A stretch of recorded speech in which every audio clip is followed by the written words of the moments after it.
ನೋಡಪ್ಪ, ರಾಜೇಶ್ವರಿ ನಗರ ಅಂತ ಹೆಸರಿದೆ. ದೇವರು ಅಲ್ಲಿ ಪ್ರಾರಂಭ ಮಾಡೋಕ್ಕೆ ಮುಂಚೆನೇ ಆ ದೇವರ ಸನ್ನಿಧಿಗೆ ಹೋಗಿ ಒಂದು ಕೈ ಮುಗಿಬೇಕು. ಸೊ ನನಗೆ ನಂಬಿಕೆ ಇದೆ,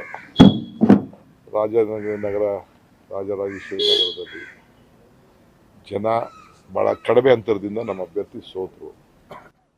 ಈಗ ಒಂದು ದೊಡ್ಡ ಬದಲಾವಣೆ ಮಾಡಲಿಕ್ಕೆ ಹೊರಟಿದ್ದೇವೆ. ಅವರು ಅನೇಕ ಸಮಸ್ಯೆಗಳನ್ನು ಬಗೆಹರಿಸಲಿಕ್ಕೆ ಹೊರಟಿದ್ದೇವೆ. ಜನಕ್ಕೆ ಅರ್ಥ ಆಗಿದೆ. ಡಿ ಕೆ ಸುರೇಶ್ ಅವರು ಕೊರೋನಾ ಸಂದರ್ಭದಲ್ಲಿ ಮಾಡಿದಂಥ ಕಾರ್ಯಕ್ರಮ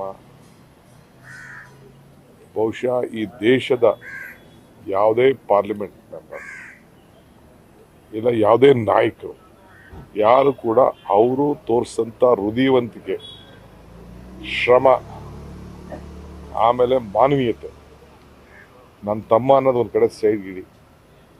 you go to the flashback. ನೀವು ಮಾಧ್ಯಮದವ್ರಿಗೆ ನಿಮ್ಗೇನಾದ್ರು ನಂಬಿಕೆ ಇದ್ರೆ, ಉಪಕಾರ ಸ್ಮರಣೆ ಅನ್ನೋದಿದ್ರೆ, ಯಾವ ಲೀಡ್ರು ಮನೆಯಿಂದ ಈಚೆ ಬರಲಿಲ್ಲ. ಈಗ ನಮ್ಮ ಕುಮಾರಣ್ಣ ಹೇಳ್ತಾರಲ್ಲ, ಮನೆಯಿಂದ ಈಚೆನೇ ಬರಲಿಲ್ಲ. ಯಾರು ಮನೆಯಿಂದ ಯಾವ ಸಂಸತ್ ಸದಸ್ಯರು ಬರಲಿಲ್ಲ. ನಾನು ಹಿಂದೆ ಹೇಳಿದ್ದೀನಿ, ಪಾಪ MP ಸತ್ತೋಗಿದ್ದರು ನಮ್ಮ ಮಿನಿಸ್ಟ್ರು, ಅವನ ಬಾಡಿನೂ ಕೊಟ್ಟಲಿಲ್ಲ. ಆದರೆ ಡಿ ಕೆ ಸುರೇಶ್ ಅವರು ಹೋಗಿ ಹಾಸ್ಪಿಟ್ಲಿಗೆ ಹೋಗಿ ಭೇಟಿ ಮಾಡಿ ಔಷಧಿ ಕೊಡಿಸೋದಲ್ಲದೆ, ಸ್ಯಾನಿಟೈಸರ್ ಕೊಡಿಸೋದಲ್ಲದೆ, ಪ್ರತಿ ಮನೆಗೂ ಕೂಡ ಔಷಧಿನ ಟ್ಯಾಬ್ಲೆಟ್ನ ಹಂಚಿದ್ದಾರೆ. ಹೊರಗಡೆಯಿಂದ ತರಿಸಿ, ಹೊರಗಡೆ ರಾಜ್ಯದಿಂದ ಬೇರೆ ಬೇರೆಯವ್ರ ಹತ್ರ ಡಿಸ್ಕಸ್ ಮಾಡಿ ಪಾಪ ಸ್ಯಾನಿಟೈಸರ್ ಮನೆಗೆ ಕೊಟ್ಟಿದ್ದಾರೆ. ಹಾರಪ್ಪ, ಹಣ್ಣು, ತರಕಾರಿ ಬೆಲೆ ನಿಯಂತ್ರಣ ಮಾಡಬೇಕು, ರೈತರಿಗೆ ಅನುಕೂಲ ಆಗಲಿ ಅಂತ ಮಾಡಿದ್ದಾರೆ.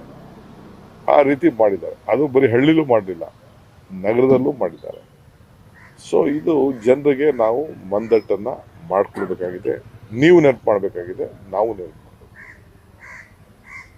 ನಾವು ಯಾರ ಬಗ್ಗೆನೂ ಟೀಕೆ ಟಿಪ್ಪಣಿ ಮಾಡೋ ಪ್ರಶ್ನೆ ಇಲ್ಲ. ನಾವು ಮಾಡಿರುವಂತ ಕೆಲಸಕ್ಕೆ, ಡಿ ಕೆ ಸುರೇಶ್ ಮಾಡಿರುವಂತ ಕೆಲಸಕ್ಕೆ ಇವತ್ತು ಜನ ವೋಟ್ ಹಾಕ್ತಾರೆ. ಮತ್ತು ಇಡೀ ರಾಜ್ಯದಲ್ಲಿ